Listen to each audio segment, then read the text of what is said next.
우리들 이 세상 가운데 살아가는 한 사람 한 사람의 생명 있는, 그래서 인생들이라고 저희가 부릅니다.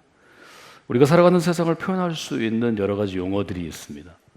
우리가 살아가는 이 세상을 어떻게 표현할 수 있을까요? 창세기는 하나님이 창조하신 세상, 이렇게 우리가 표현할 수 있겠습니다.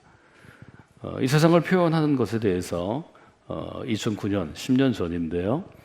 성악교회 믿음의 공동체에서 제가 더 헌신되고 오랫동안 교회를 섬기고 자기의 삶의 시간과 정성과 또 재물과 또 인생을 들여서 헌신하는 분들을 위해서 제가 오랫동안 훈련해 왔고 또 제가 교회 가운데서 만들기를 원했던 거의 마지막 단계의 훈련, 영적인 훈련의 교재들을 만들면서 12주의 교재를 만들 때 첫 과목으로, 첫 주 저희가 다룰 교재로 이 세상은 하나님의 정원입니다 라는 오랫동안 제가 품고 있던 신앙의 생각을 교재로 만들었습니다. 하나님의 정원이다 라는 표현은 하나님 앞에서 자기의 삶을 온전히 드리기 원했던, 우리가 신실하다라고 표현하는 많은 그리스도인 선배들이 지난 2000년 교회 역사에서 수백 명이 표현한 굉장히 중요한 하나의 이미지입니다. 말하자면 하나님께서는 이 세상을 아름다운 정원처럼 창조하셨다는 거죠. 지금은 많은 사람들이 자기 정원을 소유합니다. 아주 오래전에는 정원을 소유할 수 있는 것은 왕 외에는 없었습니다. 왕은 자기만 누릴 수 있는 정원들이 있었습니다. 유럽을 방문해 보면 각 국가마다 왕이 누리던 정원들이, 그 넓은 정말 한 사람이 독점할 수 없는 광대한 땅이 하루에 수천 명, 수만 명의 관광객이 다니는 궁전과 정원으로 공개된 곳들을 볼 수 있습니다. 이 세상은 넓게 보면 하나님의 정원이라는 거죠. 하나님의 정원에는 아름답게 잘 가꾸어진 식물들이 자라납니다. 좋은 나무도 자라나고 잔디밭도 있고 아름다운 꽃들도 있습니다. 또 일본식의 정원들은 돌을 만들고 또 호수처럼 조그만 물을 만들고, 일본, 한국, 중국이 조금 다르지만 정원마다 각각의 나라별 특징들이 있습니다. 성경은 우리한테 얘기하죠. 하나님은 이 정원을 아름답게 만들어서 사람에게 선물로 주셨다는 거죠. 우린 첫사람 아담과 하와를 기억합니다. 창세기는 그 정원이 우리에게 주어진 세상이라고 얘기합니다. 그런데 사람들이 그 자연을 잘 가꾸지 않으면 훼손될 수 있습니다. 아름다운 꽃도 가꾸지 않으면 몇 주 지나면 다 시들어서 그냥 썩어가는 쓰레기처럼 바뀌는 것입니다. 일부러 훼손할 수도 있습니다. 좋은 것을 파헤치기도 합니다. 이것을 우리는 자연의 훼손, 환경의 훼손이라고 얘기하고 요즘 회복되어야 된다고 많은 사람들이 얘기합니다. 정원에는 사람들이 있습니다. 사람들이 타락할 수 있습니다. 무질서하게 행할 수 있습니다. 이것들이 하나님의 정원을 훼손하는 것이죠. 상처내는 거죠. 황폐해지는 것이고 메말라가는 것이고 사막처럼 바뀌는 것입니다. 그리스도는 어떤 사람인가 하면 하나님이 아름다운 정원으로 만들어진 창조하신 세상이 점점 더 나빠지고 훼손되고 메마르고 상처 입을 때 그것들을 하나님이 꿈꾸셨던 것처럼, 아니 하나님이 디자인하신 것처럼 아름답게 가꾸는 사람이 된다는 거죠. 정원을 가꾸는 사람을 우리가 정원사라고 부릅니다. 말하자면 그리스도인은 하나님의 정원을 가꾸는 사람들이라는 것입니다. 여러분이 하나님이 주신 이 넓은 이 지구라고 본다면 이 세상을 아름답게 가꾸는 인생들을 살아가시기를 주님의 이름으로 부탁을 드립니다. 젊은 이제 목회자가 되기를 원하는, 목사님이 되기를 원하는 신학생들이나 훈련받은 신학 대원생들이나 젊은 목회자들에게 목회자론에 대해서, 목사란 누구인가에 대해서 자주 강의하고 설교하고 이야기하게 됩니다. 첫 번째로 제가 그들에게 전하는 메시지는 우리는 하나님의 정원을 가꾸는 사람들이라는 메시지입니다. 이것은 안수받고 신학교육을 받은 목회자만을 위한 얘기가 아닙니다. 하나님의 뜻에 따라 부르심을 받고 본인의 의지와 결단으로 성인이 된 다음에 하나님의 나라의 뜻에 동의하고 내가 평생을 그리스도로 살겠다고 결단한 우리 모두는, 말하자면 모든 그리스도인 중에서 회심을 체험하고 헌신하겠다고 결단하고 실제로 헌신하며 살아가는 모든 그리스도인은 하나님의 정원을 가꾸는 사람들입니다. 우리 모두는 하나님의 정원 가운데 심겨진 아름다운 꽃과 같습니다. 아름다운 생명의 나무와 같습니다. 하나님의 정원을 장식하는 어떤 무엇입니다. 우리 모두가 조화를 이루어서 아름다운 정원을 이루는 것입니다. 여러분 모두가 하나님의 정원을 빛내는 가치 있는 꽃들처럼, 가치 있는 나무들처럼 서 있는 인생이 되시기를 주님의 이름으로 도전합니다. 우리의 삶을 가꾸는 것은 결국 크게 보면 하나님의 정원을 가꾸는 것입니다.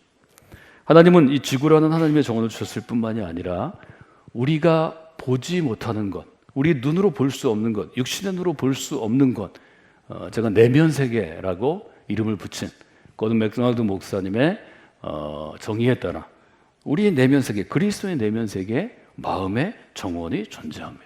따라하실까요? 우리의 내면에는 마음의 정원이 존재합니다. 이게 2009년 제가 영적인 훈련, 영성 훈련 학교를 개교할 때 만든 두 번째 주제입니다. 우리의 내면에는 마음의 정원이 존재한다는 것입니다. 우리가 믿음, 영성에 대해서 얘기할 때 자주 인용하는 여러분들이 있는데 그 중에 아빌라의 테레사라는 그리스도인이 있습니다. 이분은 이런 글을 남겼죠. 우리는 좋은 정원사가 되어 하나님의 도우심을 받으며 정원에 주어진 식물들, 나무나 꽃들을 잘 가꾸고 물을 주고 정성을 기울여야 합니다. 우리가 이 정원을 잘 가꾸면 하나님께서 혹은 예수님께서 가끔 이 동산에 신방 오셔서, 방문 오셔서 우리가 행한 이 아름다운 행위 가운데 즐겁게 즐기실 것입니다. 라는 표현을 썼습니다. 저번에 표현을 보면 우리가 몇 가지를 좀 해석해서 끄집어낼 수 있죠. 우리 내면에는, 인간의 내면에는 마음의 정원이 존재한다는 것입니다. 저는 이 가을에 여러분들이 매주일 저와 함께 마음의 정원에 대해서 배워가면서 여러분의 마음의 정원을 잘 보시는 분이 되시면 좋겠습니다. 하나님 여러분의 마음의 정원을 주셨습니다. 제가 이 훈련을 할 때는 소수의 그리스도인들, 평생을 믿음으로 하나님께 살겠다고 결단하고 실제로 교회에서 많은 사역을 감당하고 저를 돕는 동역자들에게 먼저 이 과정을 제가 오픈했기 때문에 주로 나누는 시간이 많이 있습니다. 백지를 드립니다. 백지를 드리고 여러분의 마음의 정원을 지금 관조하시고 관찰자가 돼서 떨어져서 보시고 마음의 정원을 그려보십시오. 제가 그렇게 요청합니다. 많은 분들이 마음의 정원을 그리다가 울음을 터뜨립니다. 여러분도 그러실 것입니다. 가을에 제가 영적 훈련 학교를 개교하고 정원에 들어간 몇 분을 초대해서 제가 예를 들어 12주에 가정을 할 때 이 시간에 여러분이 대부분 오실 것입니다. 믿음 있는 그리스도는 울게 되어 있습니다. 내 마음의 정원을 보면 어딘가는 구부러져 있고 어딘가는 파헤쳐져 있고 어딘가는 쓰레기가 가득하고 어딘가는 썩어져 있고 어딘가는 문제가 있기 때문입니다. 어떤 사람은 많이 망가져 있고 어떤 사람은 덜 망가져 있을 뿐입니다. 여러분이 마음의 정원을 가꾸는 것은 너무 중요한 일입니다. 마음의 정원에 심겨진 꽃에 물을 주고 정성을 기울이고 길러야 합니다. 오랜 시간이 지나고 우리는 꽃을 볼 수 있는 것입니다. 오랜 시간이 지나고 우리는 정말 넉넉한 생명의 기운이 풍성한 푸른 나무를 볼 수 있는 것입니다. 오랜 시간 지나고 앉고도 싶고 눕고도 싶고 차를 마시고도 싶고 가까운 사람들과 교제하고 싶은 일종의 잔디밭이 형성될 수 있는 것입니다. 거저 그냥 하루에 되어지는 일은 없습니다. 내 마음의 정원을 주님이 자주 방문하십니다. 방문하실 때 적어도 주님과 함께 시간을 보낼 만한 정원의 한 구퉁이는 준비되어 있어야 합니다. 여러분 어떠신가요? 이 한 주간 여러분의 마음의 정원을 바라보시고 그림 그려보시기 바랍니다. 사진으로 찍어 놓으시기 바랍니다. 그리고 저와 함께 마음의 정원으로 떠나는 일종의 말씀 가운데 설교 가운데 여행을 가보시면 좋겠습니다. 전 첫 번째로 이렇게 정리했습니다. 그리스도인은 마음의 정원을 가꾸는 사람들입니다. 여러분 마음의 정원을 가꾸는 사람들입니다. 우리 모두는 오늘도 내일도 한 주 후에도 한 달 후에도 1년 후에도 마음의 정원을 그날 가꾸어야 합니다. 마음의 정원은 하루라도 돌보지 아니하면 황폐해집니다. 메말라갑니다. 썩어갑니다. 문제가 생깁니다. 저는 그렇게 여러분의 마음의 정원을 사진처럼, 그림처럼 어떤 스크린에 있는, 우리가 전광판을 보는 것처럼 스크린을 보시면서 첫 번째 질문, 내 마음의 정원은 지금 어떤 상태에 있습니까? 이 질문을 던지시길 원합니다. 이번 주 과제입니다. 또 하나는 이렇게 질문하시면 좋을 것 같습니다. 제가 여름에 대전에서 50분, 1시간 정도 떨어진 곳에 저희가 옥천을 지나면 영동이 나오고요. 영동을 지나면 경북, 경상북도가 시작되는데 영동과 경북이 시작되는 상주의 경계면에 백화산이라는 곳을 다녀왔습니다. 백화, 어떤 뜻인가요? 100가지의 꽃이 피어나는 산이라는 뜻이죠. 저는 여름에는 꽃이 피지 않는 줄 알았습니다.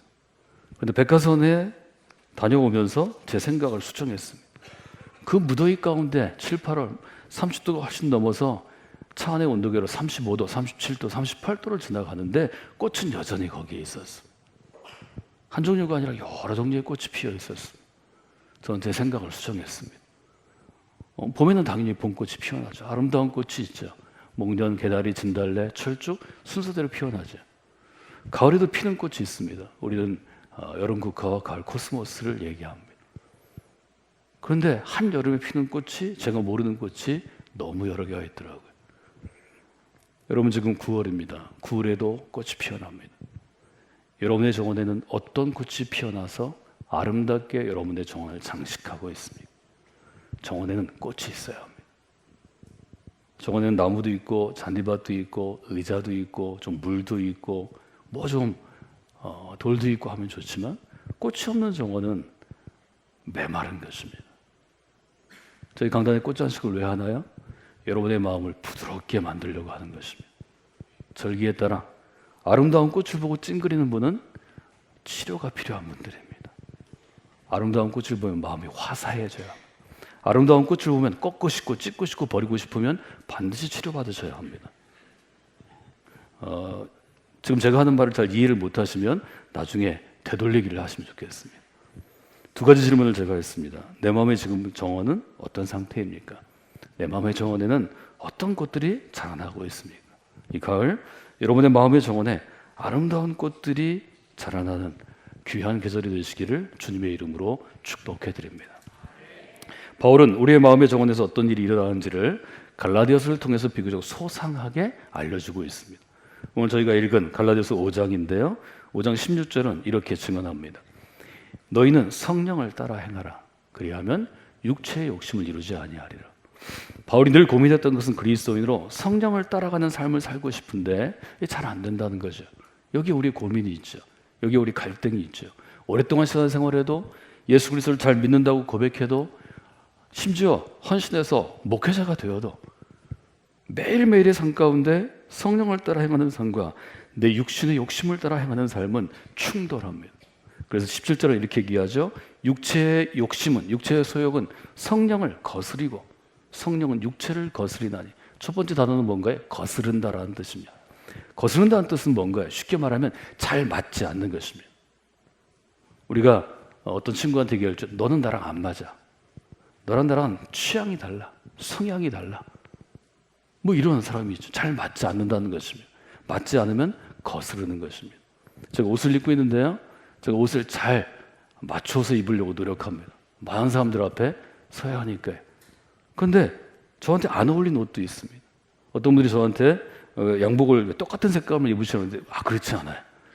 매년 저는 다른 색의 다른 패턴의 양복을 구입하는 거예요. 여러분 보시기에 똑같이 사진 찍으면 다 달라요. 제 단골 양복점에 가면 보면 알아요. 똑같은 양복을 입지 않아요. 다만 한국 사회에서 목회자로 또 강단에 섰는데 너무 제가 좋아하는 스타일을 드러내면 불편한 분들이 많으니까 제가 그렇게 하는 거예요. 제 스타일대로 한번 입어볼까요? 여러분이 동의하시면 제가 마음의 정원을 하는 동안에 9월, 10월 자유롭게 제가 옷을 입고 나올 수 있습니다. 제 친구들 사이에서 제가 패션맨입니다.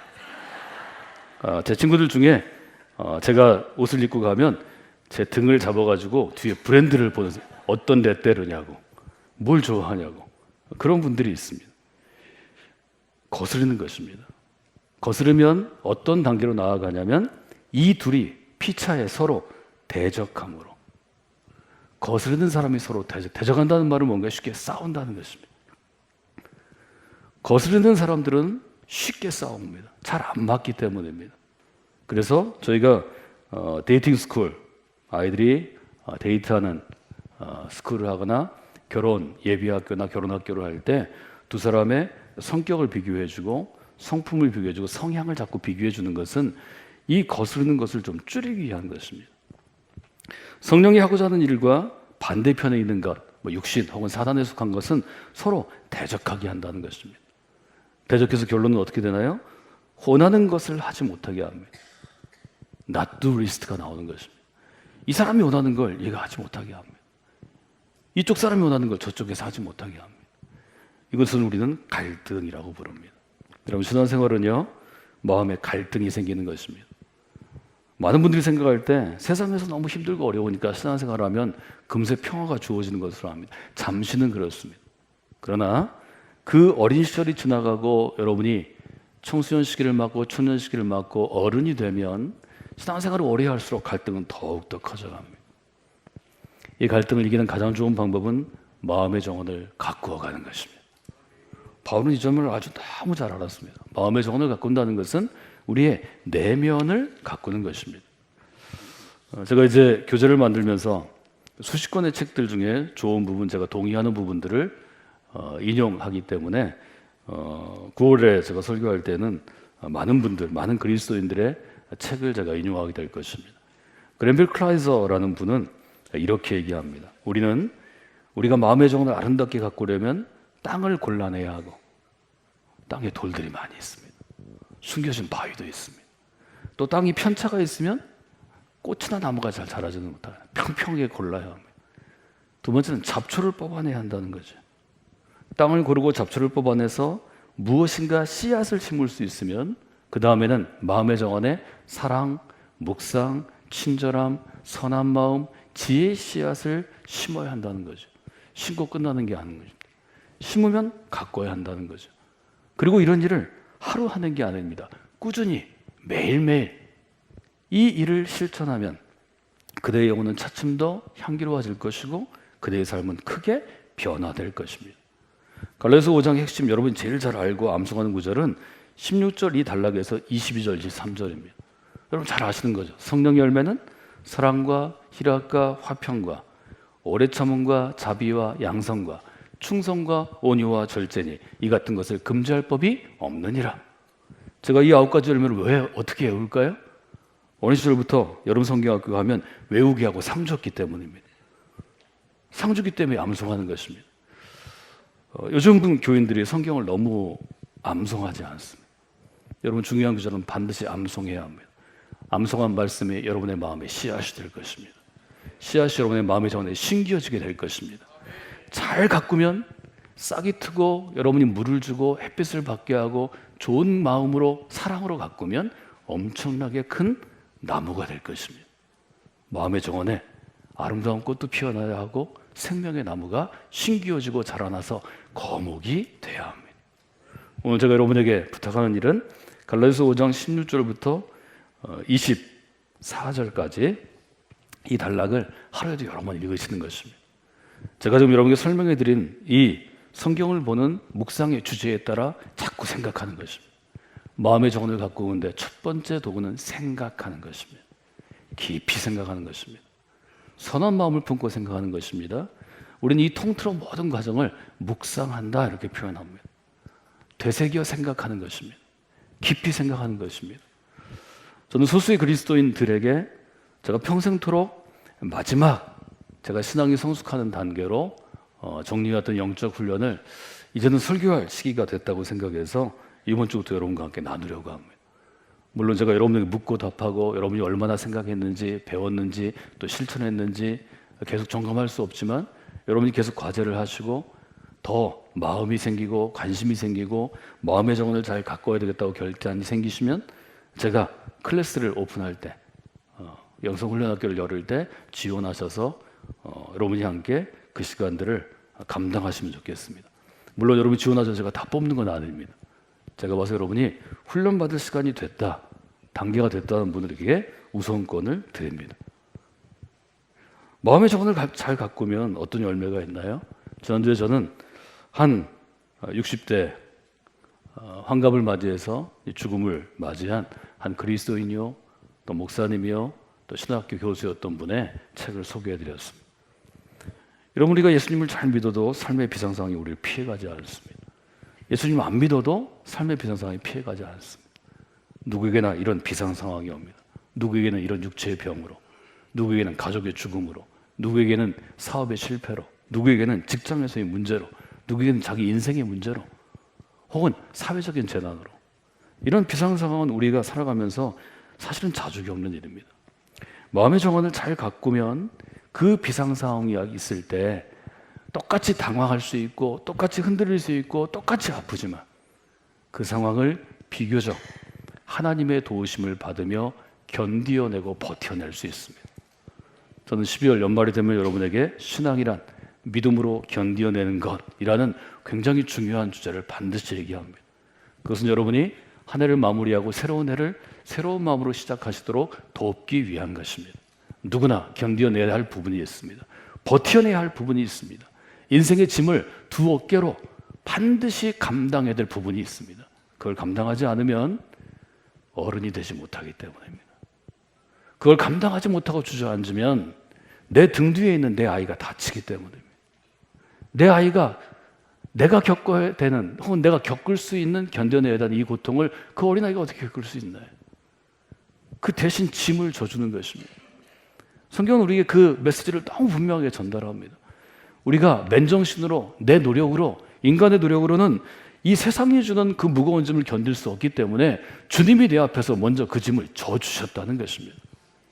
이것이 십자가의 의미입니다. 하나님께서는 우리 모두에게 마음의 정원을 선물로 주셨습니다. 이것이 오늘 여러분들이 반드시 첫 번째로 여러분 마음에 정리해야 될 내용입니다.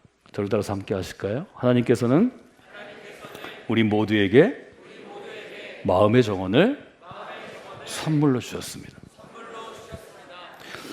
우리는 이미 축복받았습니다. 복을 받은 사람들입니다. 마음의 정원이 바로 축복의 증거입니다. 저희 영적인 훈련 과정에서 제가 필수 도서가 한 100여 권 되는데요. 그중에 제가 자주 언급하는 책은 제가 따져보니까 30권쯤 됩니다. 마음의 정원을 정의할 때 제가 첫 번째 여러분들이 읽도록 독서 과제로 내는 책이 고든 맥도날드 목사님의 내면 세계의 질서와 영적 성장입니다.